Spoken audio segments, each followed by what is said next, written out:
Bem, pessoal, então a ideia de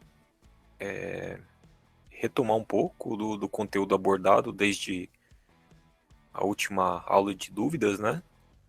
E tirar dúvidas de vocês e também apresentar a questão do cronograma da disciplina, tá? Lógico, comparado ao cronograma que a gente tinha definido previamente, teve uma alteração significativa, tá? Aqui, depois eu passo para vocês esses arquivos, mas basicamente tá a organização da disciplina. Já eu explico o que vem ser cada uma dessas coisas aqui, como que serão conduzidas, tá? Mas basicamente a gente vai continuar tendo duas avaliações, depois a gente vai ter uma prova optativa, tá? Mas só para especificar para vocês, lá no dia 15 do 6, então 15 do 6 a gente, que basicamente são 3 semanas até lá, né? A gente vai ter a entrega dessa primeira avaliação. O que é essa primeira avaliação? Né? Ah, algo bem simples mesmo, que na verdade vocês vão enviar um relatório com todas as respostas do Google Classroom, tá? Vocês vão criar apenas um único arquivo, né? E nesse único arquivo vocês vão colocar todas as respostas das perguntas que lá eu coloquei e vão enviar para mim, né? Por meio desses dois e-mails, tá? Então é uma atividade bem simples para aqueles que estão acompanhando a disciplina e estão desenvolvendo as atividades. Basta colocar isso no arquivo e mandar no e-mail, tá? Então essa será a nossa primeira avaliação. Professor, Pode perguntar, a avaliação aí ela pode ser em PDF ou em Word, como faz, preferirem, né? tanto faz, Do jeito tanto que quiser faz. anexar lá, né? Só coloquem a pergunta e a resposta. É só copiar a Ok. pergunta do Google, lá do Google Classroom, colocar com a resposta. Ok. Tá? Essa resposta, aí eu vou ter um critério de correção, né? Ao longo da disciplina, igual na primeira aula de dúvidas, eu já discuti um pouquinho das respostas. Hoje eu vou discutir ainda da, da segunda parte. Mas eu vou corrigir as perguntas e vou dar o retorno para vocês, tá bom? Então, vou dividir ali, dependendo da quantidade de questões, vai valer de 0 a 10. Então, com base na resposta de vocês, eu vou fazer a correção, aí vocês vão ter a nota da primeira prova. Então, não é só entregar que já tem 10, né? Então, tem que caprichar nas respostas, né? Mas são coisas muito simples, né? Então, basta uma pesquisa, um ajuste no texto. Não seria só o óbvio, né? É o algo a mais. É, Desde que responda a pergunta, não tem problema. É isso. Não estou pedindo nada mais, mas às vezes tem gente que não responde com cuidado, né? Então acontece. Então uma coisa é eu estar considerando isso, eu considerar isso como presença. Agora é como uma avaliação. Então eu vou ser um pouquinho mais criterioso. Então vocês tenham cuidado na hora de escrever, né? Tenham cuidado com a escrita, não escrever de qualquer jeito, né? Então só ter esse cuidado mesmo, responder o que tá sendo perguntado, tentar de alguma forma fundamentar. Eu falo, colocar um pouquinho a mais não custa, mas também não precisa ser nada de texto enorme, né? Algo bem simples, tá? Mostrar que aprendeu, né? Exato. Gastar um pouquinho, né? Se perder o tempo com a disciplina, assistindo às aulas, né? Então é importante colocar ali, tá? Ok, Mas ok, nada fugindo da pergunta, tá? ok. Eu tenho um foco, tá? Ó, é, então aqui vocês estão vendo aqui, ó, então hoje é dia 25, então a gente vai ter dia primeiro, Na verdade, dia 8, né? Dia primeiro, dia 8. Aí até as perguntas até o dia 8, aí vocês vão entregar a resposta para mim no dia, até o dia 15, tá bom? Mais referente às perguntas até o dia 8 de junho, tá? O prazo é dia 15, tá? Bem simples mesmo, bem tranquilo, tá? Alguma dúvida, pessoal?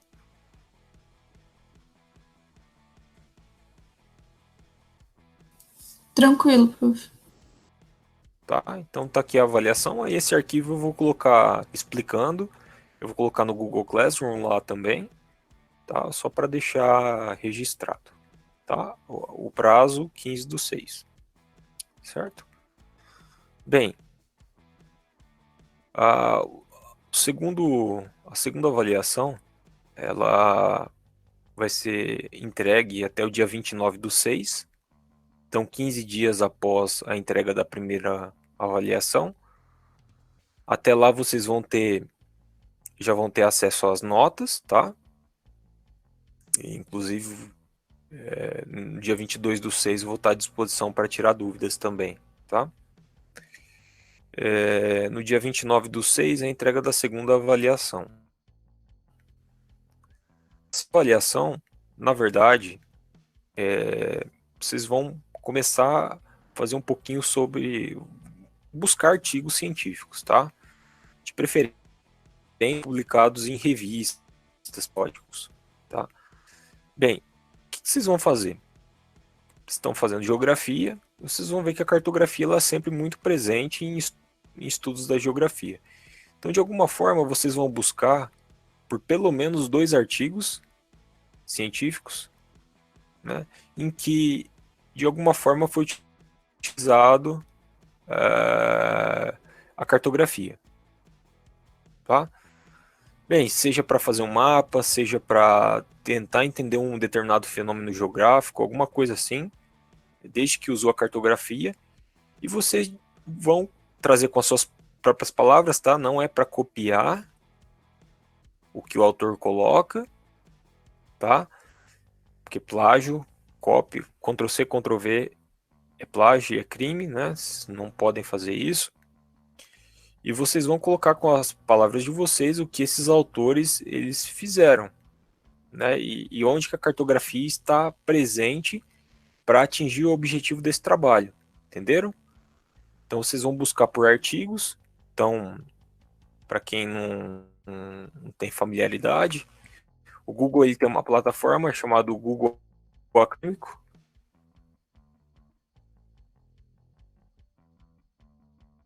Tá? Vocês aqui no Google o Scholar acadêmico, que vocês conseguem buscar aí por trabalhos. Então, pode ser tanto em temas aí da geografia física quanto da geografia humana. De alguma forma, vocês vão... a cartografia ela tem que estar presente, tá bom? Bem, algumas dicas aqui no próprio enunciado, só para vocês entenderem um pouquinho o que é uma revisão bibliográfica, embora vocês vão fazer uma mini revisão da literatura, mas aqui vocês conseguem ler um pouquinho a respeito, e aqui é a plataforma para vocês buscarem os artigos. E aqui é a forma de vocês citarem o trabalho, né? E aqui é como no final deve constar as referências. Bem, é importante aqui já vocês começarem a formatar desde ter uma capa, uma contracapa. Então vocês já se habituarem a essas coisas mais formais de formatação, normas da BNT, enfim. Então, acho que é um momento de vocês aprenderem isso também, né? Para aqueles que ainda não conhecem, tá? Então a gente tem aí o prazo de um pouco mais de um mês, né? Para vocês conduzirem esse estudo. Não é nada precisa ser nada enorme, mas é importante mostrar que vocês leram os trabalhos, né, entenderam, e conseguiram identificar a importância da cartografia no contexto desses estudos, tá bom? Pessoal, alguma dúvida? Professor, esses artigos eles precisam ser necessariamente de geografia ou pode ser de outra ciência, tipo biologia? Mas, eu acho que principalmente que na verdade a geografia ela passa por diversas mesmo dentro da geografia você tem disciplinas mesmo de ecologia, né, geoecologia, tem várias coisas. Então, desde que, desde que alguma forma assim remeta a disciplinas da geografia, ao que vocês, por exemplo, climatologia, é uma disciplina que vocês têm também, né? Faz parte da geografia, então não vejo como problema não, tá bom? Beleza, obrigado. Bem,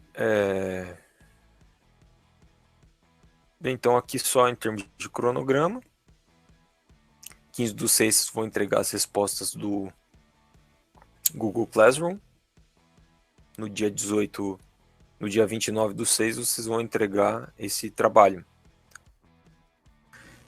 No decorrer desse mês, né, se vocês quiserem mandar para mim os links dos artigos, perguntar se está adequado, mesmo mandar uma versão preliminar para a gente dar uma olhada, eu estou à disposição, tá bom? Não deixe para a última hora. Ô, professor, essas perguntas que vai mandar para a gente, o senhor não mandou ainda, né? O senhor vai mandar, né? No decorrer É sempre no nessa- decorrer, as próximas eu vou mandar, vou postar no Google Classroom, né? Você fala da primeira avaliação, né, Fábio? Sim, da primeira. Isso, eu vou gravar a aula e sempre junto com a gravação da aula eu sempre posto uma pergunta. São todas aquelas que o senhor já postou e mais as que o senhor vai postar nessas duas aulas futuras. Até o dia 8. Ok, Exato, até o era dia essa a 8. dúvida que eu tinha. Obrigado. Imagina. Bem, pessoal, então com isso a gente termina a parte de organização da disciplina.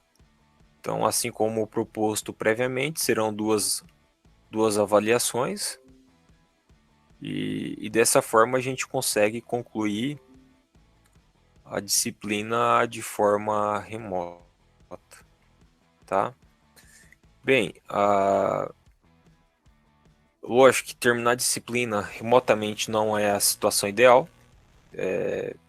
Gostaria de desenvolver com vocês atividades práticas, né, principalmente no QGIS, para gerar mapas, essas coisas.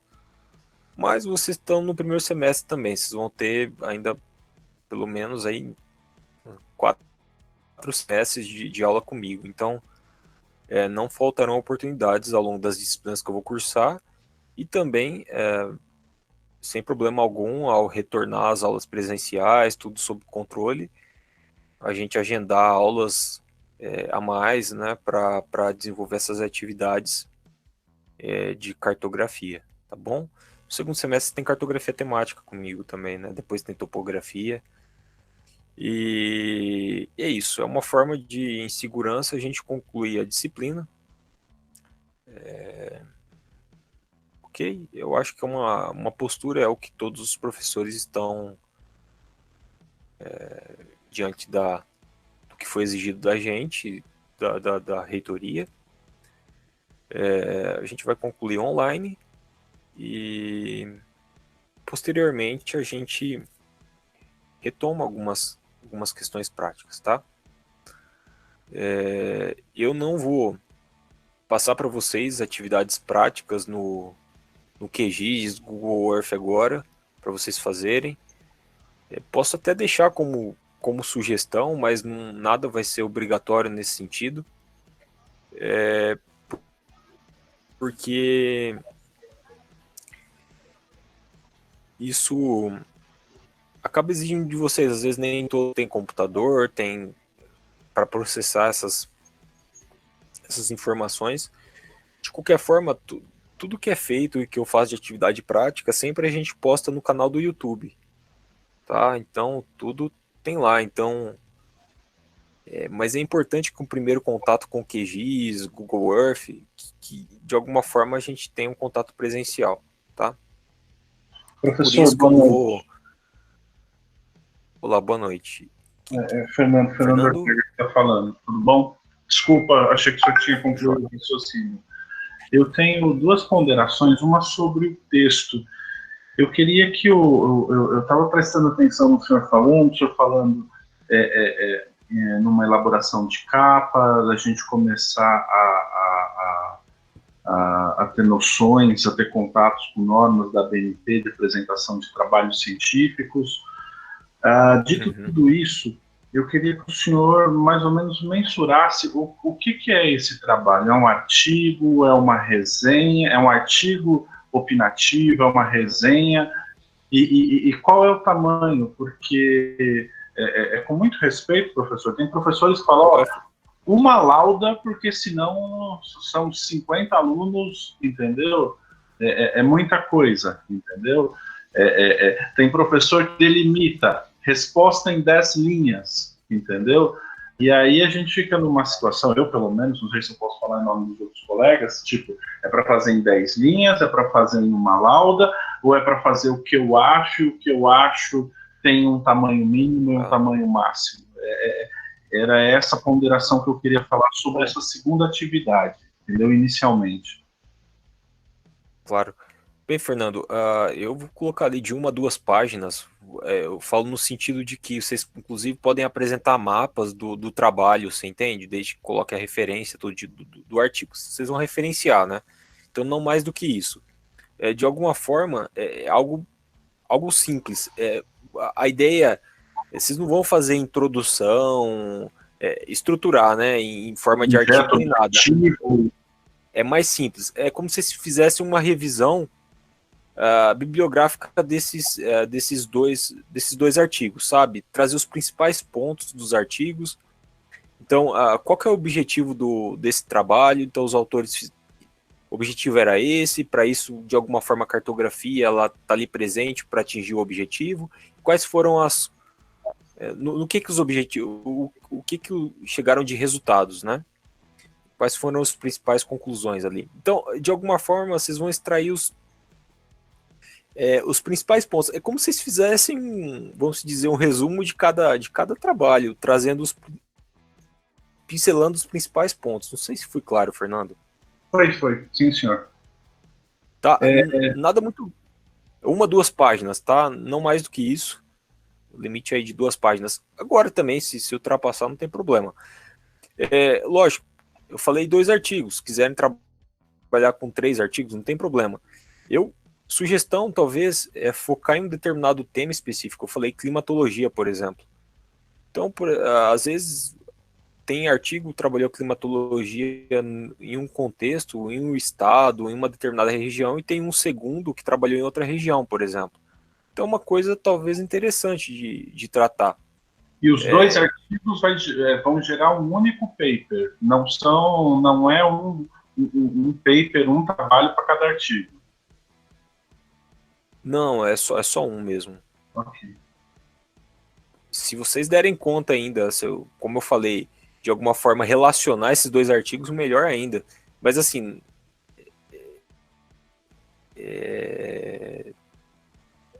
não é obrigatório isso, sabe? É mais para vocês terem esse primeiro contato, tá bom? E a segunda ponderação que eu tenho, professor, tipo, ninguém está feliz com o que está acontecendo, né? A gente tem que cuidar da nossa vida, da nossa saúde, cuidar,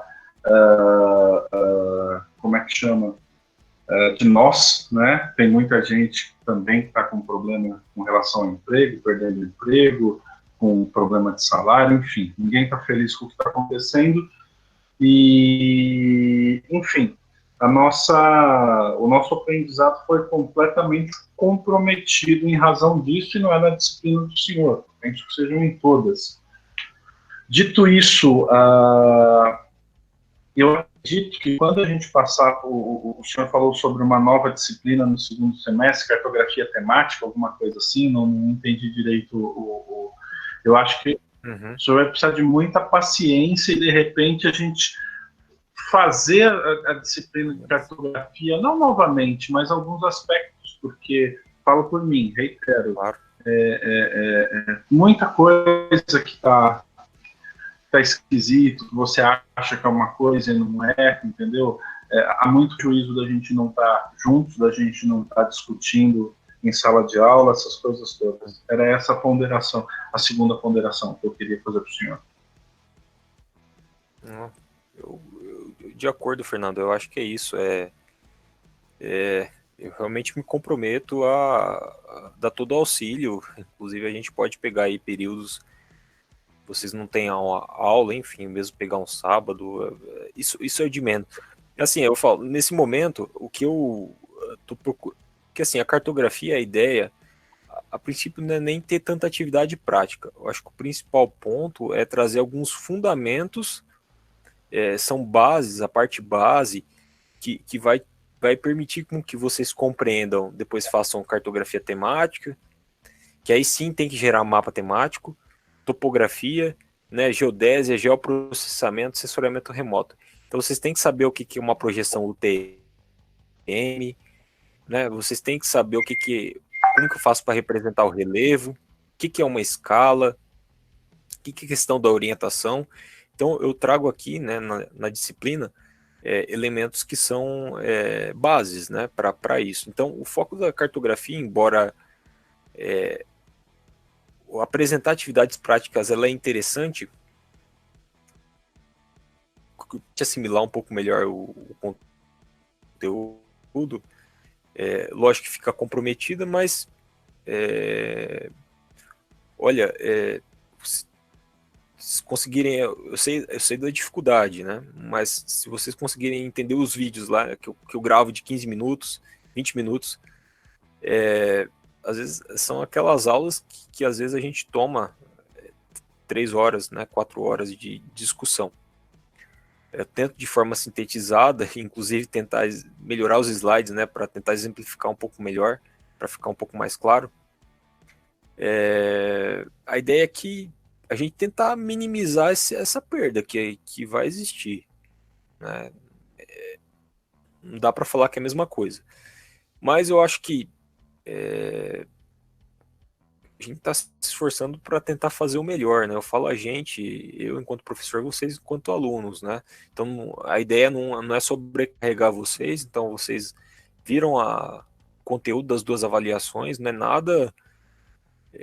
nada complicado, né? E é isso, tá? Mas vamos seguir, né? Não tem jeito. Tá? Não, tranquilo, e o senhor pode ficar tranquilo que a gente reconhece esse esforço conjunto que estamos todos, docentes, discentes e administrativos, estão aí para que as coisas permaneçam, que elas continuem caminhando. Isso aí, Fernando. Bem, pessoal, então a segunda parte, então, discutida a questão da organização, da primeira avaliação e da segunda. Vou passar agora para retomar um pouco o conteúdo das aulas, fazer uma revisão do conteúdo das aulas anteriores. E aí no decorrer da apresentação, aí vocês podem chamar a palavra, tá? E a gente ir discutindo como foi feito da primeira vez. Pode ser assim? Sim, prof.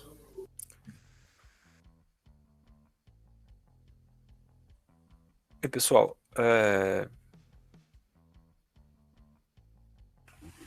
deixa eu só minimizar aqui para conseguir enxergar.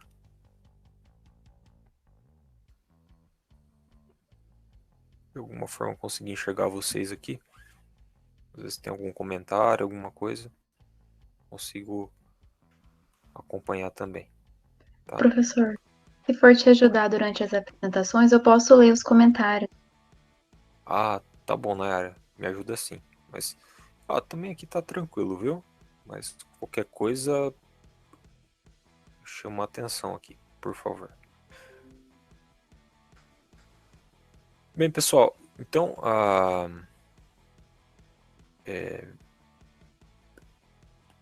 na parte de orientação, o que eu passei para vocês é um pouco do... Quando a gente fala de orientação, o que vem na nossa cabeça a questão do norte. Não sei se todos sabiam, mas a gente não tem apenas um norte, a gente tem, na verdade, 3 nortes: norte geográfico, norte de quadrícula e o norte magnético. É interessante que a gente, ali na UFMS, a gente está mais ao sul do município.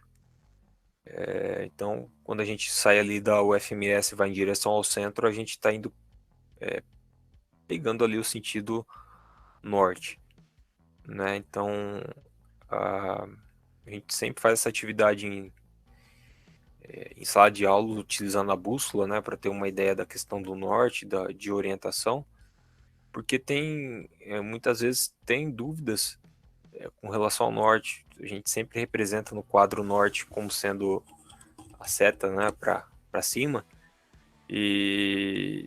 mas quando a gente fala para cima, na verdade é como se a gente tivesse nesse sentido, né? Então aqui a gente tem a vertical do lugar, que a gente chama, e o norte bem assim, né?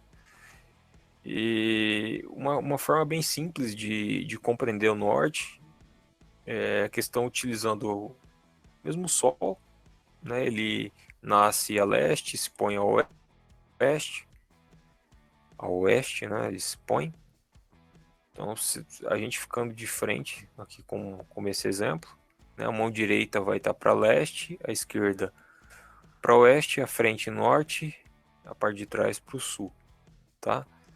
Quando a gente fala além do norte, sul, leste, oeste, a gente vai ter, quando mistura o norte com o leste, vai ser o nordeste, o sul com o leste vai ser o sudeste, o sul com o oeste, o sudoeste, e o norte com o oeste vai ser o noroeste, tá? Aqui tem a representação da Rosa dos Ventos. E aqui no exemplo do Google Earth, onde a gente tem aqui o indicativo do norte, tá? Aqui é onde a unidade ali 7A, onde fica o laboratório. E é isso, como eu disse para vocês, a gente está mais aqui ao sul do município, e o norte justamente nesse sentido, tá? Então, Professor,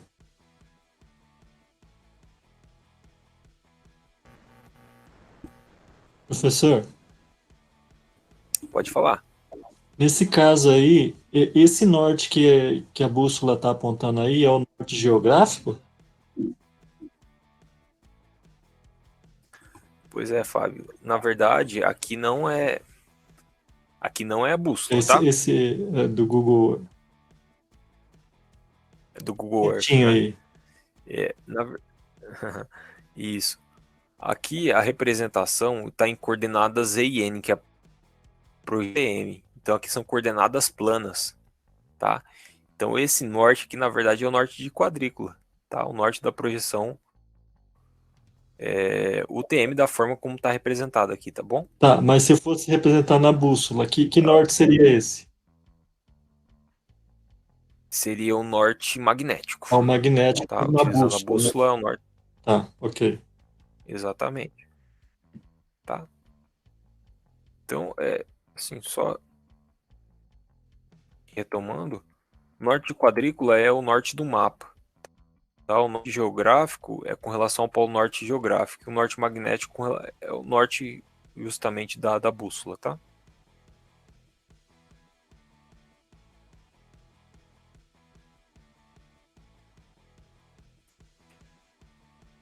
Isso fica claro quando a gente olha aqui para as coordenadas E e N aqui da UFMS, e se eu pegar N ali de um ponto mais ao norte do município, vocês vão ver que a coordenada N ela vai ser maior, tá? Porque ele está mais ao norte do que aqui a UFMS, tá bom? Então essas coordenadas E e N da projeção UTM dão indicativos se um determinado lugar está mais ao norte, N vai ser maior, e se tiver mais ao leste, a coordenada E vai ser maior, tá? Então as coordenadas da projeção UTM, elas indicam para a gente, dão uma noção de direção. Aqui a gente tem bússola. A bússola, aqui a gente tem um ímã. Então vocês vão ver quando vocês pegarem uma bússola, isso daqui ele vai ser... esse ímã ele vai ser puxado, né? Vai ser... Fugiu a palavra. Mas ele vai ficar bem na direção da questão norte e sul magnético, tá bom? Vai ser atraído, né? Bem, aqui a gente tem a representação desses três nortes. O norte de quadrícula aqui é o norte do mapa, que é o norte da projeção, por exemplo, da projeção UTM. O norte geográfico ele tem direção aqui para o polo norte geográfico. E o norte magnético ele vai ter em direção ao polo norte magnético. Se o polo norte magnético ele coincidisse com o polo norte geográfico, a gente não teria essa variação, tá bom? Bem, aqui tem os três nortes e a gente, entre eles, a gente tem dois ângulos, né? Entre o norte de quadrícula e o norte geográfico, a gente vai ter a convergência meridiana. Entre o norte geográfico e o norte magnético, a gente vai ter a declinação magnética, tá? Aqui tem um exemplo, inclusive um complemento no QGIS, que vocês podem entrar com latitude e longitude dos pontos, e a partir disso é possível calcular a declinação magnética, tá? Vocês têm que colocar uma data também para isso, porque a declinação magnética ela varia ao longo do tempo. Aqui a gente tem o exemplo da convergência meridiana. É bem isso. Se a Terra tivesse formato plano, o norte geográfico coincidiria com o norte quadrículo, tá? Só que, na verdade, a Terra ela é um elipsoide e os meridianos eles convergem sempre ali bem no sentido norte, né? Então todos os meridianos vão convergir para um único ponto, que é o Polo Norte, né? E também tá, esses meridianos eles convergem, tá? E por isso, né, que a gente tem aqui esse ângulo. Esse ângulo a gente chama de convergência meridiana, que ocorre justamente em virtude da convergência dos meridianos, tá? Esse ângulo é entre o norte geográfico, o norte verdadeiro, e o norte de quadrícula. Que a gente tem a representação, mostrado ali previamente também, tá? Entre o norte e o norte geográfico. Isso tem um site, inclusive na internet, da Federal do Rio Grande do Sul, que vocês conseguem calcular esse tipo de formação se necessário.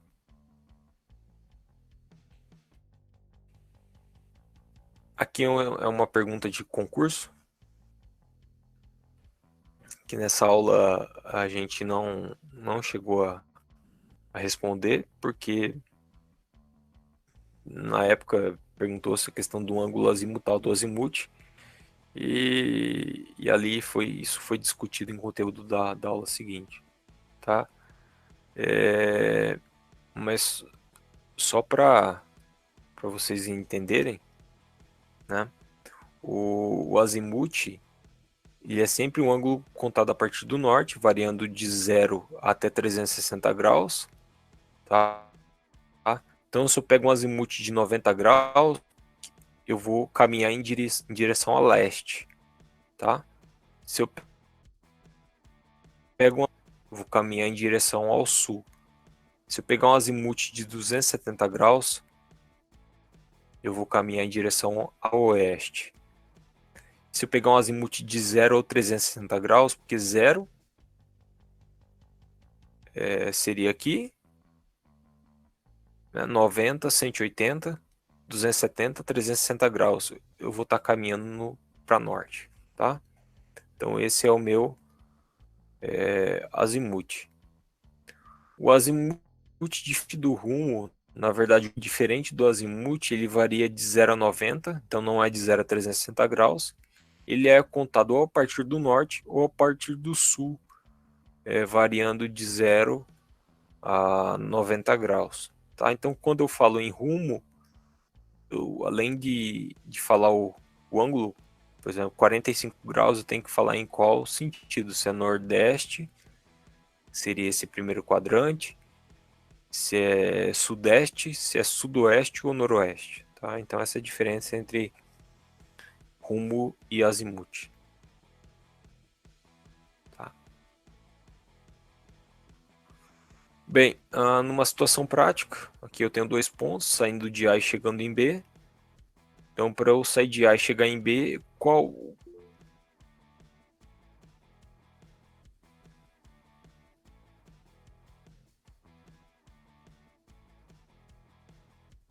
Isabela, tô vendo aqui que tem uma pergunta sua, né? Deixa eu ver se eu entendi. Você quer abrir o microfone e perguntar, Isabela? Não sei se eu entendi muito bem. Prof, eu fiquei em dúvida, porque o rumo, ele fala Nordeste, Sudeste. O azimuth também? Ou só considera Norte, Sul, Não. Leste, Oeste?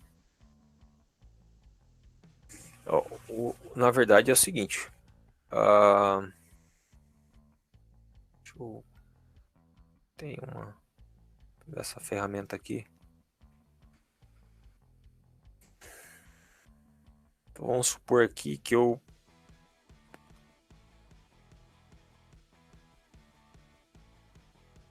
tenho essa reta aqui, certo? Essa reta, vamos supor aqui que esse ângulo é de 45 graus, tá bom? Tá bom. Ok? Que eu tenho 45 graus. Então, o meu azimuth nessa questão desse alinhamento vai ser igual a 45 graus. Tá?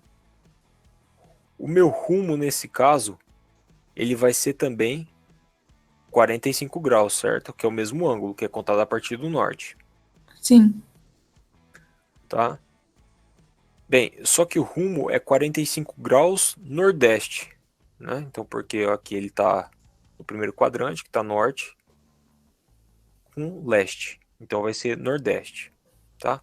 O azimuth é só 45 graus mesmo, tá? Ah, entendi. Vamos. Agora, só para talvez tentar deixar um pouco mais claro, vamos supor que eu estou aqui no segundo quadrante. Vou tentar assim, próximo de 45 graus também aqui, tá? Então, se eu pegar o azimuth nesse caso, ele vai ser sempre contado a partir do norte. Então aqui vai ser 0, 90, Uhum. 90 mais 45, que vai dar 135 graus. Então meu azimuth vai ser 135 graus, Sim. tá? O rumo nesse caso, ele sempre varia de 0 a 90. Se varia de 0 a 90, o rumo eu vou colocar até aqui em amarelo para não gerar confusão. Ele parte do sul nesse caso, que é o mais próximo, tá? Sim. Se varia de 0, então aqui vai ser 45 graus o rumo. Só que o que difere desse rumo desse alinhamento para o primeiro alinhamento que a gente tinha feito? Também tinha dado 45 graus também, certo? O rumo. Uhum. Então o que vai diferenciar o rumo desse primeiro quadrante para aquele é justamente o quadrante. Falar que aquele era 5 nordeste e esse daqui é 45 sudeste. Sim. Tá? Tá bom. Não há necessidade de você informar o quadrante. Por quê? Você já vai falar que é 135. Se é 135, a gente já sabe que ele vai estar no sudeste, tá? Ah, entendi. Por quê? Ele está entre o sul e o leste, tá? Tá bom. Obrigada. Imagina.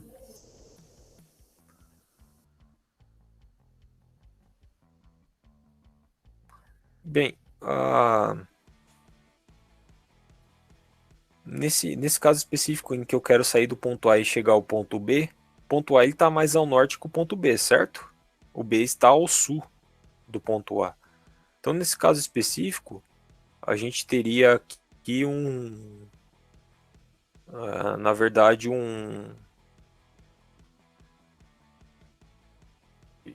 se eu quero partir do ponto A e chegar no ponto B, deixa eu só ajustar aqui rapidinho. Então, aqui eu tenho meu norte, certo? Então, para sair de A e chegar em B, eu vou ter que pegar... Opa! Desculpem. Partir de A e chegar em B, eu vou ter que pegar um azimuth de 90, 180 graus, certo? Então, meu azimuth é de 180 graus. Certo? Só que esse azimuth é o azimuth de quadrícula, porque é o azimuth com relação ao norte do mapa. Tá? E essa é a característica. Tá? Então, mais uma situação prática onde você tem uma bússola e você quer pegar aquele azimuth do mapa e converter pro azimuth ali da bússola, e aí a gente tem que fazer essas conversões dos ângulos.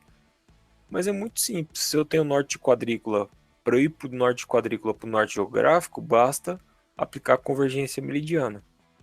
E para ir do norte geográfico para o norte magnético, basta eu aplicar a declinação magnética. Então basta eu corrigir desses dois ângulos, que aí eu consigo calcular, né, o azimuth magnético, tá? Que é o azimuth que a gente consegue configurar na bússola. Tá? Não sei se foi claro. Tá? A relação desses três nortes, então eu tenho esses dois ângulos que relacionam esses três nortes, que permite com que a gente parta de um ângulo na carta, no mapa, e ângulo compatível com a bússola.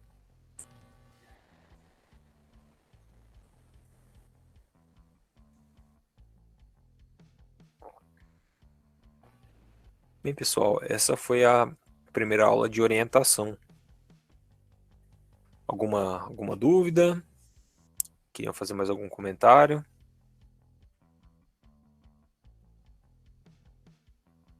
Prof, é uma dúvida. Esses cálculos, eles são feitos por programas ou a gente pode fazer isso também? Isso. Em geral a gente faz uso de programas, tá? Até aqui eu coloquei. Vocês têm a possibilidade de, no próprio QGIS, vocês conseguem calcular a declinação magnética, tá? Sim. Aqui que é o software que a gente usa para fazer mapeamento.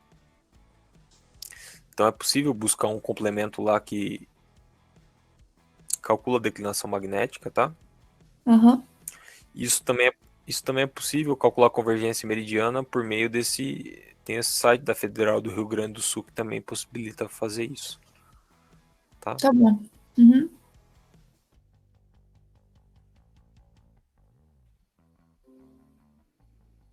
Bem, a segunda aula de orientação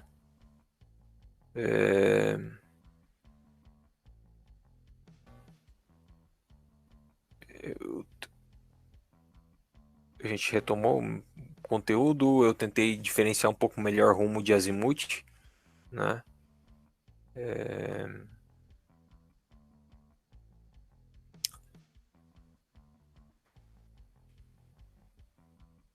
Queria explicar um pouco melhor aquilo que eu já até desenhei ali para vocês na aula passada, né? Explicando essa diferença, né? Que o azimuth de 45, 135, 225, 315, que são desses alinhamentos.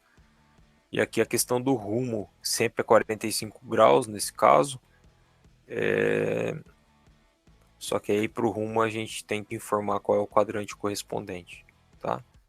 No vídeo eu acho que eu expliquei certinho, tentei desenhar também. Não sei se ficou alguma dúvida. O professor, pelo que eu entendi aí, o Pode perguntar. rumo é que ele é dividido em quadrantes, né? Ele só varia de 0 a 45 graus. 0,90. 0 a 90.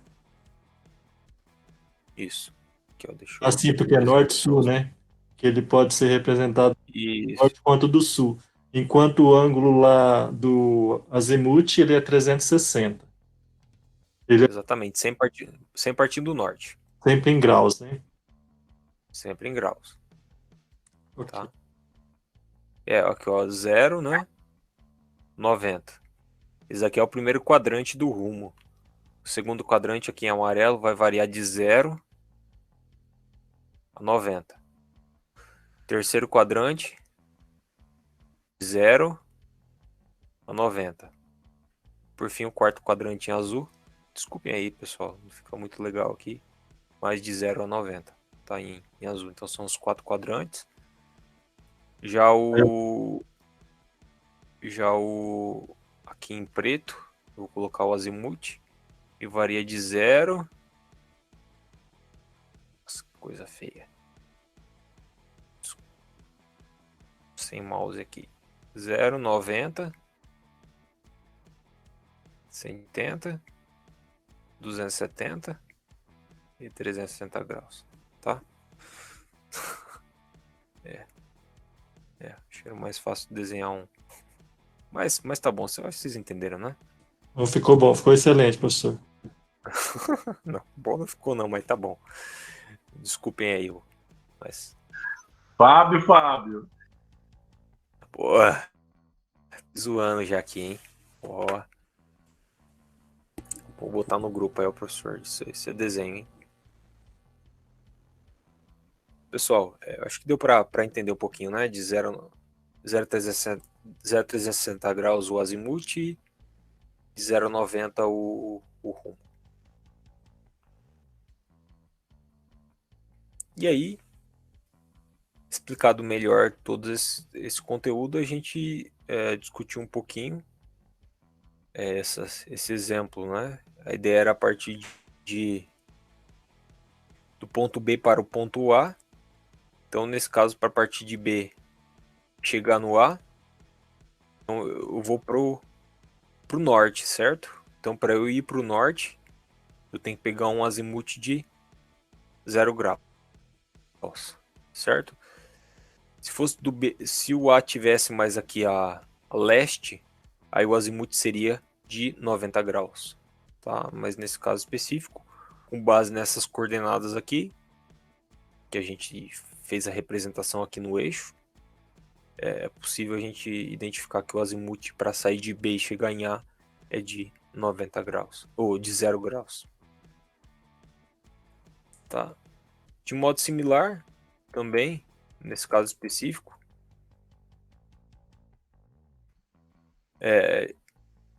só que a ideia aqui é sair de A e chegar em B.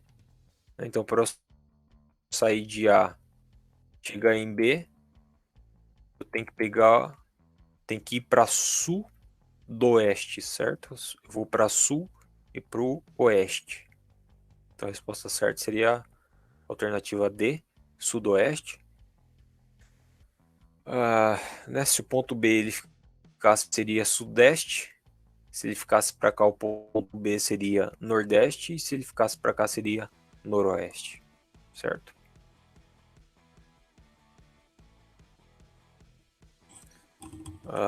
Outra conteúdo que eu passei para vocês foi um pouquinho da questão de conversão.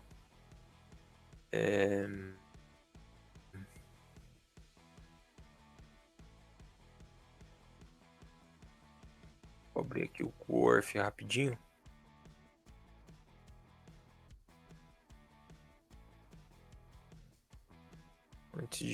Enquanto abre ali ele. Essas são formas diferentes de representação de ângulos que eu posso representar em graus, minutos e segundos ou graus decimais, tá? É importante saber que 1 grau corresponde a 60 minutos e 1 minuto corresponde a 60 segundos, tá?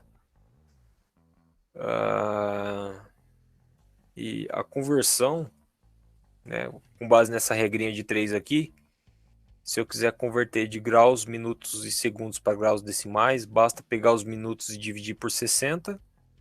Aí eu converto minutos para graus decimais. E eu pegar os segundos e dividir por 60, eu converto de segundos para minutos. E se dividir novamente por 60, aí eu converto o que eu já tinha convertido de minutos para graus, tá?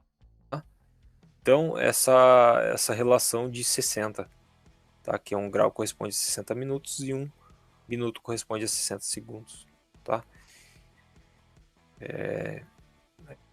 A gente faz essa proporção e a gente consegue converter de graus, minutos, segundos para graus decimais. Lógico, vocês vão aqui, por exemplo, no Google Earth, acho que vocês estão vendo aí, né? O Google Earth, pegar aqui Campo Grande.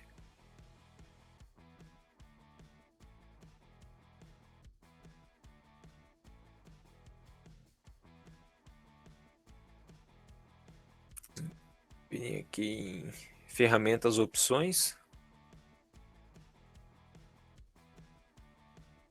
Tem como aqui a gente configurar, então meu mouse aqui como graus decimais ou graus, minutos e segundos, tá? Então se eu pegar graus decimais, aí vocês vão ver aqui, ó, latitude e longitude, né? Tá 20,57 e 52, tá? São graus decimais. Se eu venho aqui em ferramentas, opções, ao invés de graus decimais eu coloco graus, minutos e segundos. Aí agora a representação, ó lá, 20 graus, 34 minutos e 28 segundos, tá? Representados em graus, minutos e segundos. E aí a opção que aqui estava, ao invés de graus, minutos e segundos, tem como deixar em projeção UTM, que é de transverso de mercado, tá? Que aí eu tenho aquelas coordenadas UTM, da projeção UTM, tá? Bem, isso já faz o programa frente, mas para vocês terem uma ideia como é feita essa conversão, ela é bem relativamente simples.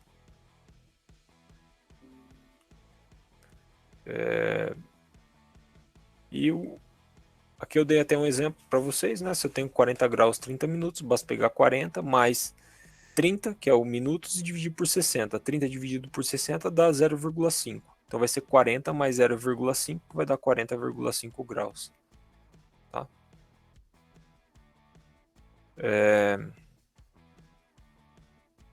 Aqui foi uma pergunta que foi feita que no final não precisaria nem fazer nenhum tipo de conversão, né? A questão da latitude desses 3 pontos, e a gente percebeu que o B estava mais ao sul do que o ponto A e mais ao norte do que o ponto C, né? Que seria essa alternativa E. Mas se tivesse um pouquinho de noção, a gente sabe que 12 graus 15 minutos não vai ser 12,15 graus, né? Vai ser 12 mais 15 dividido por 60. 15 dividido por 60 dá 0,25. Então vai dar 12,25 graus decimais. Tá? Então, de modo similar, é possível fazer os cálculos aqui e ver que isso daqui não corresponde à latitude do ponto B. Também essa também não corresponde à latitude do ponto C. E o inverso, lá a gente dividia, né, por 60. Aí se eu quero partir de graus decimais para graus, minutos, segundos, aí a gente tem que multiplicar por 60, é o processo inverso. Né? Como que eu faço para partir de 40,5 graus decimais e chegar em graus, minutos, segundos? Então basta eu pegar aqui o número inteiro, que é 40 graus,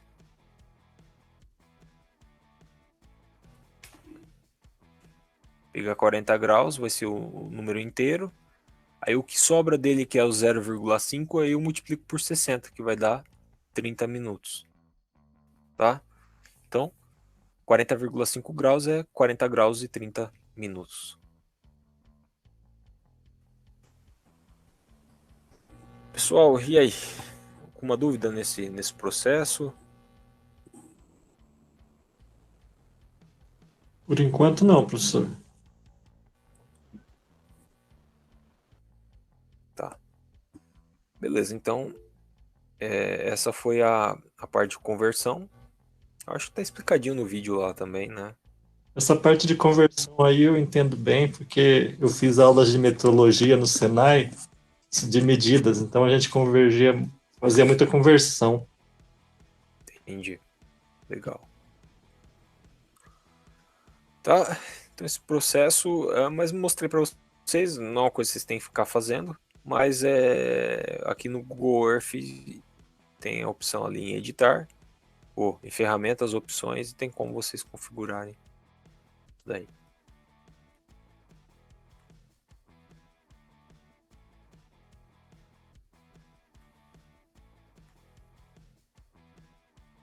Bem, a próxima aula foi tratada a questão do relevo, que é representado por meio de curvas de nível, que são linhas com o mesmo valor. Então essas em cor sépia aqui.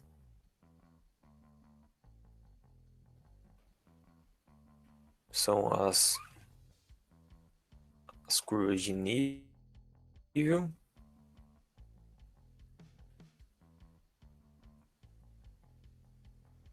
Então todos os pontos que pertencem a essa curva de nível, essa linha, aí tem um determinado valor de altitude.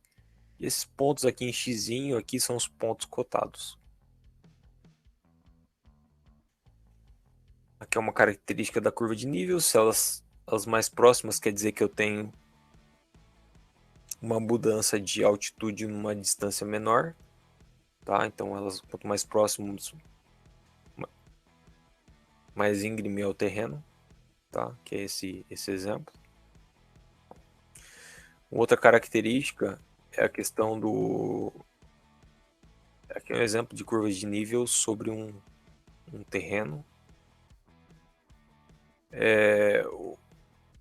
Um outro ponto que é aqui distância vertical, que é a distância vertical entre as curvas. Então aqui é 20, 40, 60, 80. Então essa variação ela é de 20 a 20, de 20 em 20 metros, tá? Nesse exemplo. Então ela nunca varia, não é a parte do mapa é de 20 em 20 e depois vira de 10 em 10. A distância vertical ela se mantém ao longo do mapa. Uma outra característica é o formato de V, no sentido da nascente do curso d'água, tá? Essa é uma característica, eu tentei mostrar por meio dessa figura, né? Então ela tem essa característica. Além de divididas em curvas mestras e curvas intermediárias. As mestras são de 5 em 5. Então, aqui um exemplo. 500 é uma de nível mestra, ela está um pouquinho mais, uma espessura um pouco maior. Como aqui varia de 20 em 20 metros, a 600 e a 400 são curvas de nível mestras também. Tá? E entre elas, 520, 480, 460, 440, 420 são curvas de nível intermediários. Tá? 5 em 5. Bem, mostrei para vocês também a questão de indicação de altitude. Então, se eu tenho esse ponto aqui e a ideia é conhecer a altitude desse ponto, dessa nascente aqui, a gente faz uma regrinha de 3 e a gente consegue estimar essa coordenada. Então, aqui nesse exemplo, eu tenho a distância entre as curvas de nível de 4 centímetros. A distância dessa curva para essa é de 1 centímetro e daqui para cá de 3 centímetros. Então, com uma regrinha de 3, né, a gente fez aqui, a gente viu que 1 centímetro corresponde a 5 metros de desnível. Então, se aqui é 500 e aqui é 480, se aqui é 480, vai 1 centímetro para lá, é como se eu percorrer 1 centímetro aqui em distância, corresponde a 5 metros em desnível. Então, se aqui é 480, aqui vai ser 485. Ah, professor, mas como eu sei que aqui é 500 e aqui é 80 e não é 520? Porque eu mostrei para vocês que anteriormente que esse formato de V ou de U aqui, ele sempre vai no sentido do ponto mais alto, que é a nascente do rio. Tá? Então, por essa característica, eu consigo identificar que aqui é mais baixo do que aqui, tá? Aqui é um outro exercício em que eu tenho o ponto 1 e o ponto 2. Ponto 1, se aqui é 10, 15, aqui vai ser 20, aqui 25, porque aqui a distância é de 5 em 5 metros. Então, ponto 1 ele vai ter uma altitude menor do que 10 metros, certo? E o ponto 2 vai ter uma altitude entre 20 e 25. Né?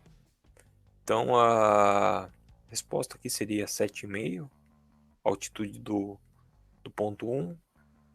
E do ponto 2 vai estar entre 20 e 25. Tá?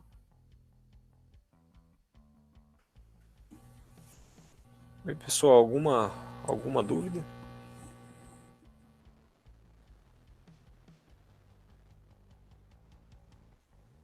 Fácil, né?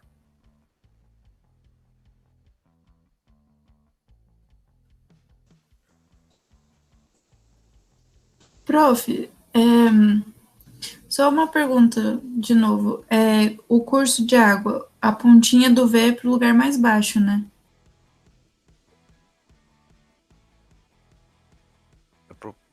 Indica para o lugar mais alto. Ah, sim. Tá. Ah, entendi. Aqui é 10, Uhum. né? Que 20, 30, 40, 50. É porque assim, o curso d'água, ele desce conforme a gravidade, né? Sempre a nascente de um rio vai nascer num lugar mais alto, tá? Sim, Então, aqui sempre é mais alto.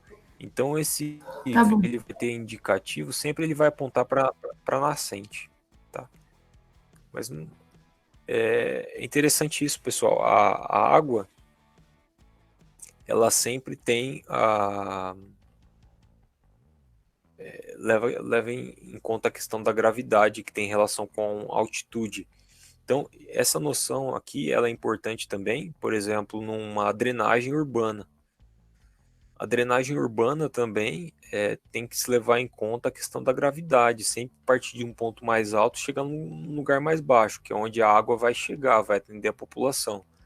Então, isso é um conceito que ele é importante também na questão de... E mesma coisa também quando você capta água de esgoto, questão de água de chuva também, né? Então, tudo isso... Aí é o contrário, né? Uma coisa é quando a água chega em casa, outra coisa é quando ela sai.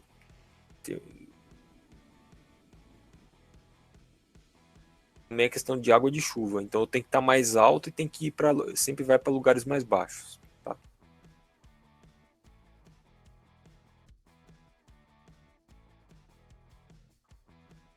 Bem, pessoal, e na parte 2 de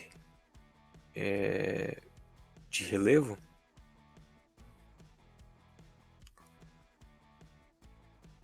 eu tratei com vocês a questão de declividade e perfil de elevação. Então eu exemplifiquei questão de Campo Grande, né? Campo Grande, mais ao norte do município, ele vai ter uma altitude maior, tá? Onde tem essa seta vermelha. Ao sul do município, uma altitude menor. Então a gente está em lugares mais baixo do que ao norte. Fica o FMS comparado ao CDB, que fica mais ao norte, a gente está numa altitude menor, tá?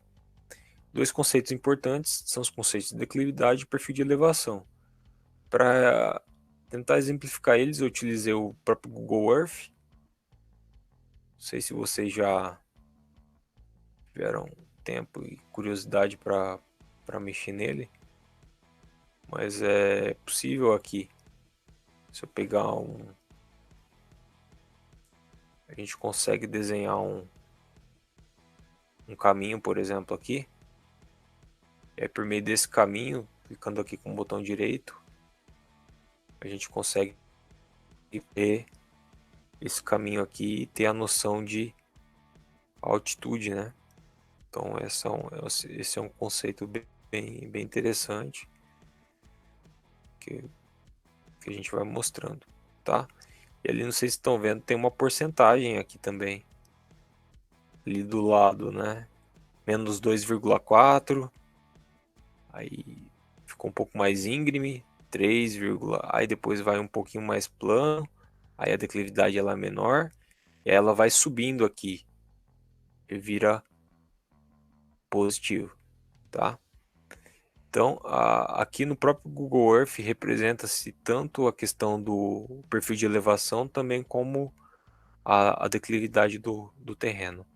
Então, está partindo do ponto mais alto e mais baixo. Estão vendo lá a declividade. Não estou dando conta de mostrar, mas é...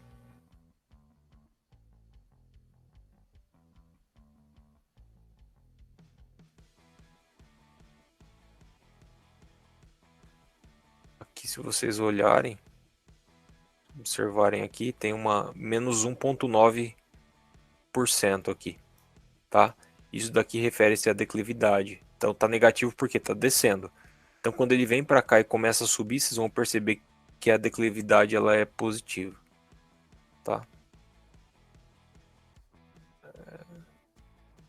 Aqui, ó, tá negativa e ela começa a ficar positiva, tá?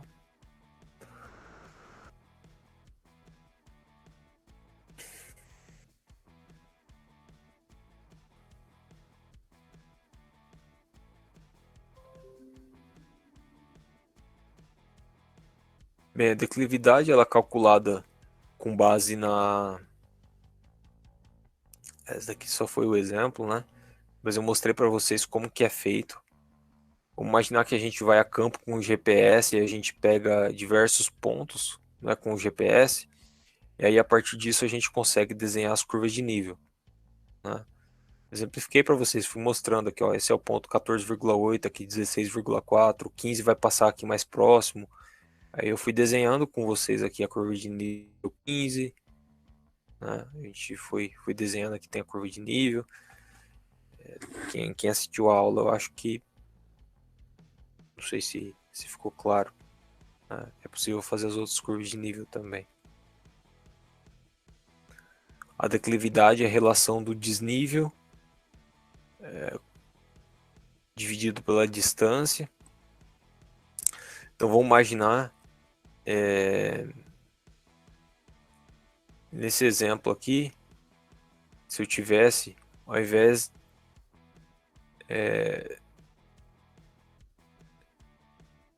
tivesse estou realmente subindo um morro aqui. Então ó, a declividade nesse caso, ela é muito maior do que essa daqui, certo? Porque o ΔH nesse caso vai vir daqui até lá em cima. Então o meu ΔH ele vai ser maior aqui do que se comparado ao exemplo anterior, tá? E a declividade ela é calculada nada mais é do que o ΔH dividido pela distância. Então nesse exemplo aqui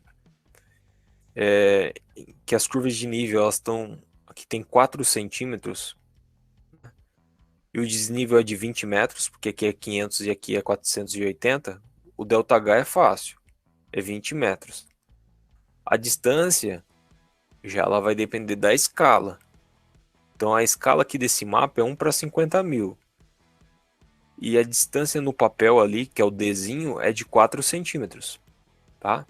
Então para eu calcular a distância no terreno vai ser 4 centímetros, que é 40 milímetros, vezes 50 mil, que é o denominador da escala.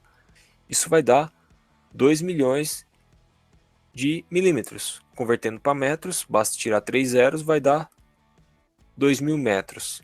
Tá? Então a distância entre as curvas de nível aqui é de 2 km, 2.000 metros. Tá? Então a declividade vai ser 20 dividido por 2.000. Tá? Que é o ΔH dividido por D. Então isso quer dizer o quê? Que em 2 km eu tenho um desnível de 20 metros. Então, vamos imaginar se esse ΔH ao invés de 20 metros fosse 40 metros. 2 km eu subi 40 metros. Tá? Então a declividade vai ser maior. Tá? Então, quanto mais íngreme o terreno, maior a declividade. Aí a declividade, eu consigo converter ela em porcentagem, basta multiplicar por 100%. Né? Nesse exemplo específico, é de 1%. E aí eu consigo classificar o relevo com base nessa porcentagem da declividade. Pode ser de 0 a 3%, vai ser relevo plano, que é o exemplo anterior. E aí isso vai alterando. À medida em que eu aumento a declividade, eu vou ter relevos, né, desde ondulado até montanhoso. Tá? Exemplo de perfil de elevação, que é a relação entre a distância e o desnível. Então eu faço todo esse trajeto aqui mostrando como que é o comportamento do terreno nesse trajeto, tá? E aqui eu calculei com vocês também a declividade média. Eu cheguei a exemplificar para vocês. Lá que o ponto mais alto, esse exemplo é 678, o ponto mais baixo é 6,546, então o ΔH é de 132 metros, e a distância ali pelo Google Earth é de 22,3 quilômetros, então é 22.300 metros. Se pegar 132 e dividir por 22.300, vai dar 0,006. Se eu multiplico por 100, vai dar 0,6%. Então é considerado relativamente plano a declividade assim, média nesse trecho, né? Se a gente pegar aqui, tem partes que a declividade ela é maior, tá? Que ela cai um pouco mais. Tem partes que é um pouco mais plano, tá? Certo? Mas essa declividade aqui, vamos imaginar que 20 km, tive que percorrer 20 km para ter um desnível de 130 metros, mais ou menos. Tá? Então, por isso que dá esse valor relativamente pequeno. Tá? Aqui foi um exemplo para a gente interpretar e entender a questão da curva de nível. Eu parto aqui de um ponto mais baixo, que é 100 metros, 100, 200, 300, 400, 500, 600. Aí depois ele começa a baixar aqui, né, que vai de 600 até 100 metros, que é esse exemplo aqui. Aqui é um outro exemplo, onde eu parto de um ponto mais baixo, chego no ponto mais alto, abaixo, e depois subo de novo e continuo abaixando. Vocês estão percebendo, com base nisso, só na altitude aqui das curvas de nível. Esse daqui vai ser representado dessa forma aqui. E por fim esse, parte-se de um ponto mais alto, vai descendo, 300, 200, depois começa a subir de novo, tá? Cima, baixo, sobe, tá? Que é a representação. Bem, eu passei para vocês também o tutorial do Google Earth, para quem teve a possibilidade de ver e aprender um pouquinho, em que essas ferramentas que eu mostrei para vocês é possível praticar lá de um modo bem simples, né? Quem conseguir instalar e fazer, acho que fica um pouco mais claro. E também é possível entender um pouco melhor o município também de Campo Grande, né? E o bacana disso, uma coisa bem interessante, vocês perceberem que lugares onde inundam aqui em Campo Grande, né? Você tem que entender que em geral são lugares onde tem um desnível mais baixo. Então, por exemplo, esse ponto aqui, a água que chove aqui, ela vai ser direcionada para esse ponto aqui. A que chove até aqui vai ser direcionada para cá. Então isso acaba convergindo tudo para esse ponto.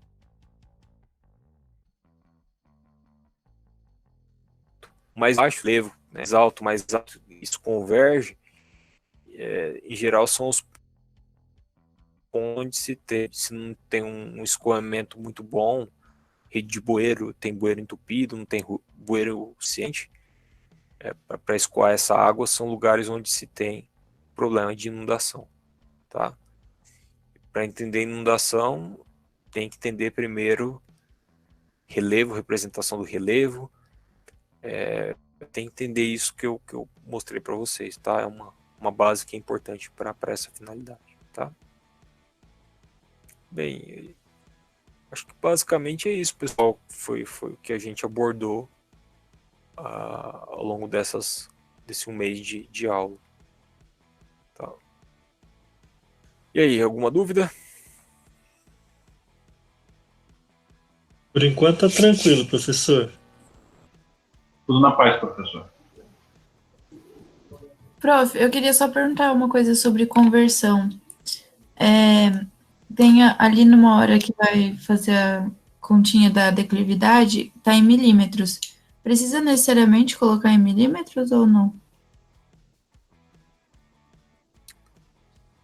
Você fala aqui, né, Ó, não precisaria, na verdade. Você poderia converter direto aqui 4 centímetros vezes 50 mil. Aí você teria a resposta aqui em centímetros, Sim. tá? Não precisaria ter convertido para milímetros, não. Eu sempre prefiro, ao invés de trabalhar com centímetros, converter para milímetros, que é mais fácil. Quando você vai de milímetros para metros, 3 casas. De metros para quilômetros, 3 casas. Então eu sempre prefiro converter para milímetros, porque se você vai de centímetros para metros, só são 2 casas, tá? Entendi. Tá bom.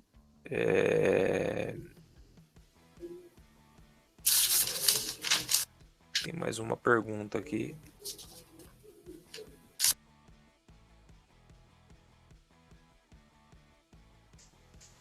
Andressa, no campo mesmo, como é que a gente faz medições para construir essas projeções?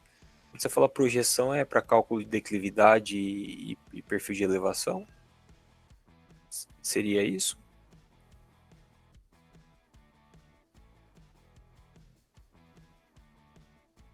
Tá. No campo, para fazer isso, a gente tem equipamentos, tá?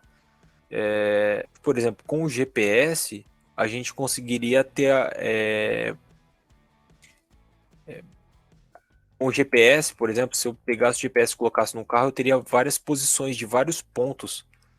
E aí, com base nisso, eu conseguiria traçar esse perfil. Um outro equipamento que a gente utiliza para essa finalidade é o nível ou esse total, que vocês vão aprender depois em topografia. Então, são equipamentos que permitem calcular o desnível entre pontos e também calcular a distância entre pontos.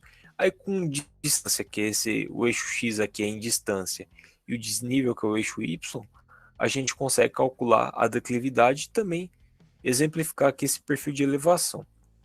Só por curiosidade para vocês, o que o Google usa são modelos globais de elevação. Então, que foram estimados por meio de satélites, tá? Radar. O mais conhecido é o SRTM. Então, no globo eu tenho esses modelos de elevação, tá? Só que são modelos não tão confiáveis. Eu vou ter erro de 5, 10 metros de desnível. Mas dá para ter uma noção um pouco mais geral, tá? Mas se eu quisesse, por exemplo, pegar esse modelo para pegar ali o desnível entre pontos muito próximos ali, com uma variação de altitude ali de 1 metro, esse modelo ele não seria suficiente, tá? Ele dá uma noção geral. Então, esse é um modelo, o Google Earth utiliza esse modelo, que é um modelo global de representação da superfície, tá? Se você precisasse só ter uma noção geral, bastaria você utilizar o Google Earth mesmo para fazer isso. Agora, se você precisasse de uma informação, por exemplo, eu dei o exemplo da questão de drenagem urbana, aí eu tenho que usar o GPS, que é o equipamento, para aí sim ter uma modelagem um pouco mais detalhada e um pouco mais correta. Tá? Não sei se foi claro.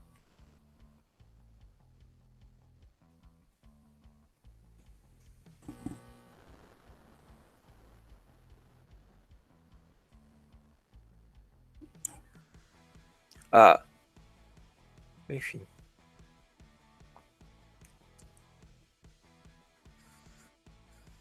Pessoal, mais dúvidas? Para quem chegou atrasado, não tem que ficar. Eu pediria para ver o começo desse vídeo, que aí eu apresentei para vocês. Amanhã já está no canal do YouTube, eu compartilho com vocês. Mas eu passei para vocês uma organização da disciplina com relação ao... Eu vou postar para vocês enunciado, a gente vai ter 2 avaliações, né?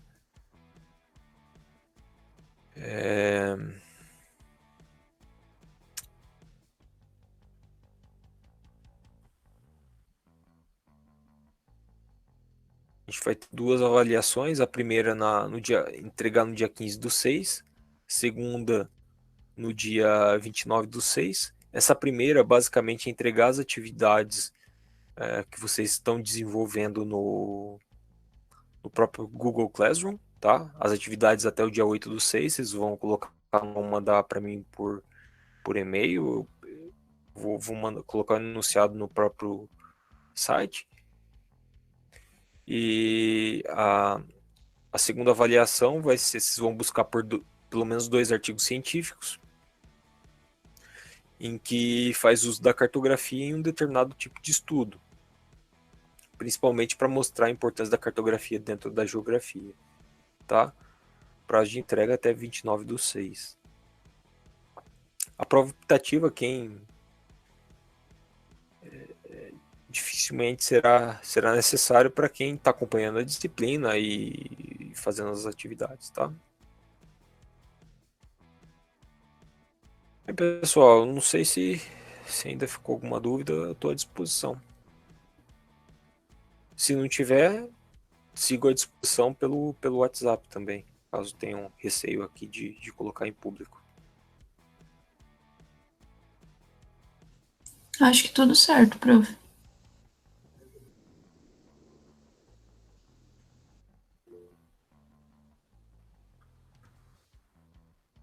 Bem, pessoal, eu pedi para vocês deixarem para a última hora tanto o trabalho quanto as questões. Pelo próprio Google Classroom, nem todos estão entregando as atividades, são atividades muito simples. Põe um vídeo aí de 15 a 20 minutos de vídeo, a resposta em geral é o próprio vídeo, então é relativamente simples. Não deixem tudo para a última semana, para a última hora, depois vai sobrecarregar e fica ruim para vocês, né? Aí entrega um trabalho mal feito e não fica legal, tá bom? Então, se puderem, quem chegou atrasado, se puder dar a gente vai compartilhar, eu vou compartilhar com vocês amanhã essa videoaula. Se atentem, né, aos detalhes, eu vou compartilhar também no Google Classroom essas descrições. Não deixe para a última hora, tá bom? Só a título de uma última informação, quantas mais perguntas, questionamentos o senhor vai colocar no Google Class que vai estar inclusa na avaliação do dia 15? Mais uma, mais 2, mais nenhuma? Isso, então, mais 2. Vai ser da semana que vem, né, do dia 1º e do dia 8. E aquilo que a gente... mais 2. E aquilo que a gente chama coloquialmente de para trás mente é para pôr tudo também. Todas as perguntas inclusas juntas. Exatamente. Isso, coloca junto, melhor, que facilita a minha vida para corrigir. Perfeito. Tá? E até para eu dar um feedback para vocês também. Perfeito. Tá? Sigam respondendo, por favor, no próprio Google Classroom, que aquela resposta, ela, de certa forma, é a presença, né, da aula, né? Sigam respondendo lá. E encaminhem para mim também um arquivo com as respostas. Tá?